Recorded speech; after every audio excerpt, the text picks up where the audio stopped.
الذی خلق الموت والحیات لیبلوکم ایکم احسن عملا۔ تو اس سے انسانی فکر کو مہمیز لگانا مقصود تھا، شعور دینا مقصود تھا کہ اگرچہ موت زندگی کے اختتام کا نام ہے، لیکن غفلت کی زندگی جینا یہ شعار حیات نہیں ہونا چاہیے کسی مومن کا۔ اس لیے تذکرہ موت کو تذکرہ حیات سے مقدم رکھا۔ یہ اٹھتے ہوئے جنازے، یہ پھیلی ہوئی قبریں، یہ ہم سے بچھڑتے ہوئے لوگ ہمارے لیے عبرت ہیں، اور ہمیں اللہ جل شانہ نے یہ نظم جو رکھا ہے کہ ہم سے لوگ بچھڑتے بھی ہیں اور نئے لوگ قافلہ انسانی میں شامل بھی ہوتے ہیں، تو یہ ہماری تنبیہ کے لیے ہے۔ اگر ایک دم سب لوگوں کو موت واقعہ ہوتی تو لوگ معاد کا جس طرح انکار کرتے ہیں، موت کے وجود کا بھی انکار کر دیتے ہیں۔ یہ ساری زمینیں ایک بار اللہ نے پیدا کر دی ہیں، پہاڑ ایک بار ہی بنا دیے، آسمان، ستارے، سورج ایک بار ہی بنا دیے، تو جتنے انسان پیدا ہونے تھے وہ ایک بار ہی تخلیق کر دیے جاتے، لیکن ایسا نہیں کیا۔ پیدا ہوتے ہیں، پھر نئے لوگ ان کی جگہ لیتے ہیں۔ تو اگر یک بارگی انسان پیدا کر دیے جاتے تو لوگ موت کے وجود کا انکار کر دیتے، اس لیے کہ اپنے سامنے کسی کو مرتا ہوا دیکھتے نہ، اور ان کے سامنے جو ہے وہ کوئی مثال نہ ہوتی۔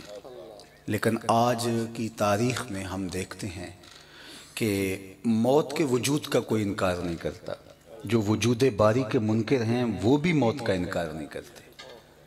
اقبال نے کہا تھا، موت ہے ہنگامہ آرا کل زمیں خاموش میں، ڈوب جاتے ہیں سفینے موج کی آغوش میں۔ تو اس کا کیا سبب ہے؟ غافل کو تنبیہ کرنا، ورنہ معاد کی طرح موت کا بھی انکار کر دیا جاتا۔ سورہ یاسین کا آخری رکوع دیکھیے، وَضَرَبَ لَنَا مَثَلًا وَنَسِیَ خَلْقَهُ قَالَ مَن يُحْيِي الْعِظَامَ وَهِيَ رَمِیمٌ۔ قبرستان سے نضر بن حارث کوئی پرانی بوسیدہ سی ہڈی اٹھا لایا اور حضور علیہ السلام کے سامنے کھڑا ہو گیا اور اس کو توڑتا ہے۔ وہ بربری ہڈی کے ریزے زمین پہ گرتے ہیں اور ساتھ کہتا ہے، مَن يُحْيِي الْعِظَامَ وَهِيَ رَمِیمٌ، اس بوسیدہ ہڈی کو زندگی کون دے گا جب یہ اتنی بوسیدہ ہو گئی؟ اور معاد کے انکار پر وہ ایک دلیل لا کے کھڑا ہو گیا۔ اللہ تعالیٰ جل شانہ نے فرمایا، یہ وہ دلیل پیش کر رہا ہے جو اپنی تخلیق کو بھول گیا ہے۔ اگر اسے یاد ہوتا کہ میں کیسے پیدا کیا گیا ہوں تو وہ یہ سوال ہی نہ کرتا۔ وَضَرَبَ لَنَا مَثَلًا وَنَسِیَ خَلْقَهُ، تخلیق کو بھولا ہوا خود فراموش انسان یہ بات کر رہا ہے کہ دوبارہ کیسے اٹھائے جائیں گے۔ اب اس کا جواب سنیے۔ وہ ہڈی توڑتا ہے اور اس کے ریزے زمین پہ گرتے ہیں اور کہتا ہے کہ اس ہڈی کو کون زندہ کرے گا جب یہ اتنی بوسیدہ ہو گئی ہے، ہاتھوں کا لمس بھی گوارا نہیں کرتی۔ تو جواب آیا، قُلْ يُحْيِيهَا الَّذِي أَنشَأَهَا أَوَّلَ مَرَّةٍ وَهُوَ بِكُلِّ خَلْقٍ عَلِيمٌ۔ اے محبوب فرما دو، اب تو پھر بھی بکھرے ہوئے ریزے موجود ہیں۔ جب میٹیریل بھی نہیں تھا جس نے انسان کو بنا لیا وہ جوڑ کے بھی بنا لے گا۔ اب تو پھر اس کے بکھرے ہوئے ذرات پڑے ہوئے ہیں۔ جب اس کا نقشہ تک نہیں تھا، میٹیریل اور مادہ بھی نہیں تھا، هل أتى على الإنسان حين من الدهر لم يكن شيئا مذکورا، قابل ذکر چیز ہی نہیں تھا، عناصر اربع بھی نہیں تھے جن کو جوڑ کر کے انسان بنایا گیا، تو اس نے اس وقت انسان بنا لیا، تو ان بکھرے اعضاء کو جوڑ کے اس کے لیے بنانا کیا مشکل ہے؟ تو موت کا انکار اس کے باوجود نہیں ہوتا، لوگوں نے معاد کا انکار کیا اس لیے کہ اپنی آنکھوں کے سامنے لوگ اٹھتے ہوئے جنازے دیکھتے ہیں اور انہیں موت کی تذکیر رہتی ہے۔ تو یہ شکستہ قبریں، یہ پھیلے ہوئے جنازے، یہ ڈوبتا ہوا سورج، یہ انسان کو تنبیہ کرتے ہیں کہ میاں تم نے یہاں بیٹھ نہیں رہنا، جتنی لمبی زندگی جیو گے اس کا خاتمہ موت ہے۔ موت بہر صورت آ کے رہنی ہے، چھٹکارا نہیں، رستگاری نہیں، خلاصی نہیں، بھاگ نہیں سکتے۔ بروج مشیدہ کہا، مضبوط قلعوں میں بھی بند ہو جاؤ، موت تمہیں وہاں بھی آ کے اچک لے گی، اس سے تم نہیں بھاگ سکتے۔ لیکن امام غزالی نے اس پر ایک اور بات کی۔ امام غزالی فرماتے ہیں کہ اللہ نے مرنے والوں کے ذریعے سے پسماندگان پر احسان کیا۔ سوال کھڑا ہوا کہ جن کا باپ چلا گیا ان کی تو زندگی اجاڑ ہو گئی، جن کا بیٹا چلا گیا تو زندگی کا سہارا چھوٹ گیا، بھائی چلا گیا، تو زندگی کس قدر بے رنگ ہو گئی، بے کیف ہو گئی، اور آپ کہتے ہیں احسان ہوا۔ تو امام غزالی فرماتے ہیں احسان بئی مانا کہ اللہ نے اس مرنے والے کی موت کو پس ماندگان کے لیے عبرت بنا کے ایک اور موقع انہیں سنبھلنے کا دیا، اور اگر ان کی موت اس کے لیے عبرت بنا دی جاتی تو یہ کیا کر سکتے تھے؟ تو گویا موت تذکیر آخرت کا ذریعہ ہے، اور اللہ تعالیٰ جل شانہ نے انسانوں کو منظم رکھنے کے لیے موت کو پیدا کیا۔ فرمایا اگر ہم لوگوں کو اس طرح نہ کرتے تو یہ لہدمت الصوامع والبیع، یہ گرجا گھر ڈھا دیتے، یہ مسجدیں گرا دیتے، دینگا و مشتی فساد بپا کر دیتے، اور زمین کے اوپر ایک ایسی کیفیت پیدا ہو جاتی اگر یہ چیزیں اپنی آنکھوں کے سامنے نہ دیکھتے۔ تو یہ اللہ تعالیٰ جل شانہ نے انسان کے لیے یہ ایک بہت بڑی تنبیہ رکھی، اس سے بڑھ کر بڑا واعظ نہیں ہے، اس سے بڑا کوئی خطیب نہیں ہے، موت سے بڑھ کر کوئی بڑی نصیحت نہیں ہے، اس سے بڑھ کر کوئی بڑی وصیت نہیں ہے۔ اللہ اکبر۔ حضرت عمر رضی اللہ تعالیٰ عنہ تشریف فرما تھے تو ایک شخص آیا اور اس نے کہا یا عمر لا تنس موتک، عمر اپنی موت کو نہیں بھولنا۔ ایسے کانپنے لگے جیسے بید کی شاخ کانپتی ہے، اور اسے بلایا اور کہا اگر روز آ کے مجھے تذکیر موت کر دیا کر تو کتنا اچھا ہو۔ تو وہ بڑے دربار میں آتا ہے اور کھڑا ہو کہتا ہے لا تنسا موتک، عمر اپنی موت کو نہیں بھولنا۔ ایک دن آپ نے اس کو بلایا، کہا کہ آج کے بعد نہیں آنا، کہا کہ کوئی اور شخص آنے لگا، فرمایا نہیں، کوئی میرے سے گستاخی ہوگی، فرمایا نہیں، کہا کہ موت کی تذکیر کی ضرورت نہیں رہی، فرمایا نہیں، تو پھر مجھے چھٹی کیوں دی جا رہی ہے؟ تو حضرت عمر روئے، داڑھی پہ ہاتھ رکھا، ایک بال الگ کیا، وہ سفید ہو چکا تھا، کہا میاں اب تیرے آنے کی ضرورت نہیں، یہی مجھے چین سے نہیں بیٹھنے دے، تذکیر کے لیے یہی کافی ہے۔ ہمارے تو پورے بال بھی سفید ہو جائے نا۔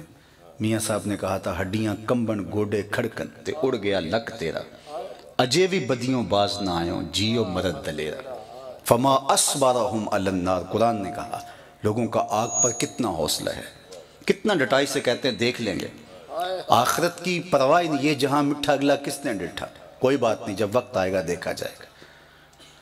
جبکہ موت ایک اٹل اور طے شدہ حقیقت، حضرت یعقوب جیسے پیغمبر اسرائیل سے عہد لے رہے ہیں کہ قبض روح کے لیے اچانک نہیں آنا، پہلے کوئی قاصد بھیج دینا تاکہ میں موت کی تیاری کر لوں۔ وعدہ ہو گیا، ایک دن اسرائیل حاضر ہوئے، پوچھا کدھر آئے ہو؟ کہا قبض روح کے لیے۔ کہا آپ نے تو وعدہ کیا تھا اچانک نہیں آؤں گا، پہلے قاصد بھیجوں گا، آپ کا تو کوئی قاصد نہیں آیا۔ تو حضرت اسرائیل نے کہا حضرت میں نے تو قاصد بھیجے تھے۔ کہا میرے پاس تو ایک بھی نہیں پہنچا۔ کہا آپ کے سامنے کتنے لوگوں کی موت واقع ہوئی تھی، یہ میرا قاصد نہیں تھا تو اور کیا تھا۔ داڑھی میں سفید بال آگے، یہ میرا قاصد نہیں تھا تو اور کیا تھا۔ جب آنکھوں میں سفیدی اترنے لگے، جب قوا مدمحل ہونے لگے، جب چلتے ہوئے ٹھوکریں لگنے لگے، یادداشت کھونے لگے، زبان پہ لکنت آنے لگے، تو سمجھ لو پیغام موت آ گیا۔ قبل اس سے کہ کوئی حجت نہ رہے اور پھر ہاتھ ملتے رہیں۔ آج کا پچھتاوا کل کی بہتری کی ضمانت ہے، کل کا پچھتاوا سوائے حسرت بڑھانے کی اور کچھ نہیں ہے۔ آج وقت ہے، فرصت بھی ہے۔ میں نے تو کتب احادیث میں پڑھا ہے کل قیامت کے دن نیکوکار بھی پچھتائیں گے۔ بدکاروں کا پچھتانا تو سمجھ میں آتا ہے، نیکوکار کیوں پچھتائیں گے؟ جب اپنے اچھے اعمال کی جزا دیکھیں گے تو پچھتائیں گے، جو چند لمحے ضائع ہو گئے وہ بھی کیوں ضائع ہو گئے۔ تو بہتر ہے کہ آج پچھتا لیا جائے، وقت پر کافی ہے، ایک قطرہ بھی آب خوش ہنگام کا، جل گیا جب کھیت برسا میں تو پھر کس کام کا۔ پھر ہاتھ ملنے کا کیا فائدہ؟ اس دن تو کافر بھی بولے گا یا لیتنی قدمت لحیاتی، کاش میں زندگی آخرت کے لیے گزاری ہوتی، اور مالک سے عرض گزار ہوگا مالک ایک بار دنیا پہ بھیج دے، دوبارہ سجدے سے سر نہیں اٹھاؤں گا۔ لیکن کل کے پچھتاوے سے نہیں، آج کا پچھتاوا زندگی کو منظم کرتا ہے۔ ایک فقیر تھا، وہ بازار میں کھڑا رو رہا تھا، تو کسی نے گزرتے ہوئے رک کے پوچھا کہ کیا ہے، کسی نے تجھے تنگ کیا ہے؟ اس نے کہا نہیں کوئی بات نہیں، لوگوں کے رویے نے مجھے رلا دیا ہے۔ کہا کیا ہوا؟ کہا ان کو جب دنیا میں کھوئے ہوئے دیکھا تو دل میں خیال پیدا ہوا کہ ان کی اور رب کی صلح ہی نہ کروا دوں۔ تو کہا پھر کیا ہوا؟ کہا میں نے اس سے بات کی، اس نے کہا لے آ میری چوکھٹ پہ، ایک آنسو سے معاف کر دوں گا۔ تو پھر کہا جب ان سے بات کی تو یہ الٹا میرا مذاق اڑانے لگے کہ جا بابا کام کر اپنا. تو کہا وہ تو مان گیا تھا، یہی نہیں مانے. 2-4 دن گزرے تو وہی فقیر قبرستان میں کھڑا رو رہا تھا. تو وہی شخص دوبارہ اتفاقاً گزرا تو کہا بابا بازاروں میں بھی روتا ہے، قبرستانوں میں بھی روتا ہے، آج کیا ماجرا ہوا؟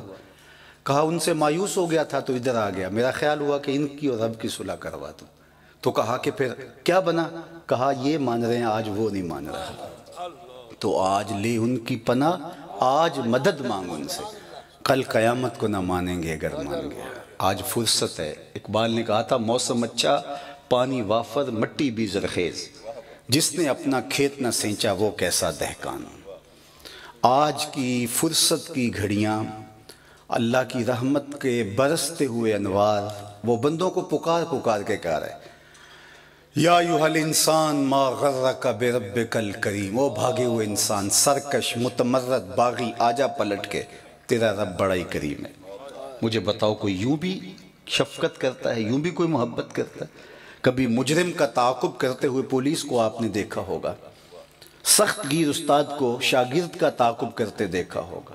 لیکن یہاں کیا ہے؟ مالک کی دہلیز چھوڑ کے بندہ بھاگ رہے، سرکش، متمرد، باغی، اور اس کی رحمتیں کیا آواز دے رہی ہیں؟ او بھاگنے والے آجا پلٹ کے، تیرا رب بڑا کریم ہے. الذی خلقک فسواک فعدلک فی ای صورت ما شاء رکبک. دیکھ تیرا اس کا رشتہ کتنا گوڑا ہے، وہ تیرا خالق لگتا ہے. دیکھ ربط کتنا گہرا ہے، ربط کتنا گہرا ہے کہ وہ تیرا خالق لگتا ہے. میں آپ سے ایک سوال پوچھتا ہوں، میری گفتگو 5-7 منٹ میں اپنے اختتام کو پہنچے گی، لیکن آپ کی ساری توجہ مجھے چاہیے اس ایک جملے پہ کہ ماں کو اولاد کے ساتھ جو پیار ہے، ربط ہے، محبت کا رشتہ ہے، بتائیے دنیا کے کسی ترازو پہ ماں کا پیار تولا جا سکتا ہے؟ یہ سڑکوں کے کناروں پر بڑے بڑے ہیوی ترازو نصب کر دیے گئے ہیں، اور آج تک ایسا کوئی کنڈا میں نے نہیں دیکھا جس پہ ماں کے پیار کو بھی تولا جا سکتا. ماں جب بولتی ہے تو اس کے لہجے میں جبریل بولتا ہے. ماں جب مسکراتی ہے تو لگتا ہے جنت کی ساری کلیاں کھل اٹھی. اس کے لہجے میں وہ درد، وہ درک، وہ محبت، وہ الفت رکھ دی گئی ہے. ایک شاعر نے کہا ایک مدت سے میری ماں نہیں سوئی تابش، میں نے ایک بار کہا تھا مجھے رات کو ڈر لگتا ہے. کہا بچپن میں کہا تھا امی مجھے رات کو ڈر لگتا ہے. میں بوڑھا بھی ہو گیا، میری ماں اب بھی میرے بستر پہ پھونکے مارتی کہ میرے بیٹے کو کہیں ڈر نہ لگ رہا ہو. لوگوں کے میلے برتن دھونے کے لیے مائیں اپنے بیٹوں کا پیٹ پالنے کے لیے اس مرحلے سے بھی گزرتی ہیں. لوگوں کے گھروں کے کپڑے دھوتی ہیں. شہر میں آ کر پڑھنے والوں بھول گئے ہو کس کی ماں نے کتنا زیور بیچا. ماؤں کو اولاد سے جو پیار ہے، جو محبت ہے، جو الفت ہے. اچھا میں آپ سے پوچھتا ہوں کہ ماں کو اولاد سے اتنا پیار کیوں ہے، باپ کو اتنا پیار کیوں ہے؟ تو آپ سب کا ایک جواب ہوگا، اور وہ کیا کہ ماں نے اولاد کو جنم دیا ہے. اتنا پیار اس لیے کرتی ہے نا کہ اس نے اولاد کو جنم دیا. جس ماں نے جنم دیا ہے وہ اتنا پیار کرتی ہے تو جس رب نے خلق کیا ہے وہ کتنا پیار کرتا ہے. ماں نے جنم دیا ہے، خلق نہیں کیا. تو جس نے جنم دیا اس کے پیار کا ٹھکانہ کوئی نہیں، اس کی محبت کا کوئی ٹھکانہ نہیں ہے. ایک شخص نے حضور کی خدمت میں عرض کی کہ میں اپنی ماں کو کندھوں پہ بٹھا کے حج کروایا، اور اتنی گرم زمین تھی کہ اگر پتھر پر گوشت کا ٹکڑا رکھ دیا جائے تو وہ بھی جل کے کباب بن جائے. تو کیا میں اپنی ماں کی خدمتوں کا صلہ دے دیا ہے؟ تو کہا تو اس کی ایک مسکراہٹ کا بدلہ بھی نہیں دے سکا. اللہ اکبر. ماں اتنا پیار کرتی ہے اس لیے کہ اس نے جنم دیا، اور جس نے خلق کیا ہے اس کا پیار کتنا ہوگا. اور جنم دینے والی ماں کی دہلیز چھوڑ کے باغی بچہ بھاگ اٹھے تو ماں کہتے پتر آجا، اتنی ٹھنڈی چھاؤں کہیں نہیں ملے گی. تو مالک کی رحمتیں بندے کو آواز دے کے کہتی ہیں یا ایھا الانسان ما غرک بربک الکریم. آجا پلٹ کے، تیرا رب بڑا ہی کریم ہے. الذی خلقک، وہ تیرا خالق لگتا ہے. دیکھ رشتہ کتنا گڑ. آنا تو تو نے ہے ہی، پھر جو لوگ اٹھا کے لائیں گے، اچھے نہیں اپنے قدموں سے چل کے آجا. آنا تو تو نے ہے ہی، پھر جو کفن میں منہ چھپا چھپا کے آتا پھرے گا. اچھا نہیں ہے کھلے منہ سے آجا. آنا تو پڑے گا، رستگاری تو نہیں، چھٹکارا تو نہیں، بھاگ تو نہیں سکتا. لیکن کتنا اچھا ہو کہ خود اپنے قدموں سے چل کے اس کی دہلیز پہ آجا، اس کی چوکھٹ پہ حاضری دے دے. آج اس کی رحمت کے در تیرے لیے کھلے ہیں. ہم تو مائل بکرم ہیں کوئی سائل ہی نہیں، راہ دکھلائیں کسے رہرو منزل ہی نہیں، جلوائے طور تو موجود ہے کوئی موسیٰ ہی نہیں۔ سچی طلب لے کے آج اس کی دہلیز پہ آ جا، میں یہ نہیں دیکھوں گا کہ تو نے خطائیں کتنے کی، تو نے غلطیاں کتنی کی، یہ دیکھوں گا کہ بندہ پلٹ آیا ہے۔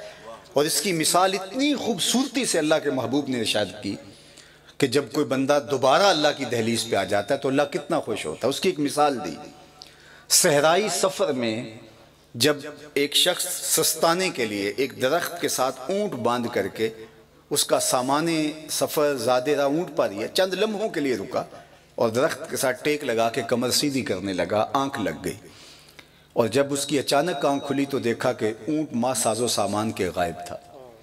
اب وہ دائیں بائیں بھاگا، دیکھا لیکن اونٹ نہیں ملا، اور صحرائی سفر کے اندر تو دور دور تک آبادی کے آثار بھی نہیں ہیں، تو اونٹ کیا گم ہوا، زندگی چلی گئی۔ دوبارہ پلٹ آیا اور درخت کے ساتھ ٹیک لگا کے موت کا انتظار کرنے لگا۔ اسی اثناء میں پھر دوبارہ آنکھ لگ گئی۔ اچانک آنکھ کھلتی ہے تو کیا دیکھتا ہے؟ اونٹ ماں ساز و سامان کے پاس کھڑا ہے۔ اونٹ کیا ملا؟ زندگی مل گئی، خوشیوں میں درک گیا، اور کیا کہتا ہے؟ اللہم انت عبدی وانا ربک، اللہ تو میرا بندہ اور میں تیرا رب۔ کہنا یہ تھا کہ میں تیرا بندہ اور تو میرا رب، لیکن خوشیوں کا ہجوم اتنا ہے، کسی کے آنے سے ایسے ہوش اڑے ساقی کے، شراب سیخ پہ ڈالی اور بوتل میں کباب۔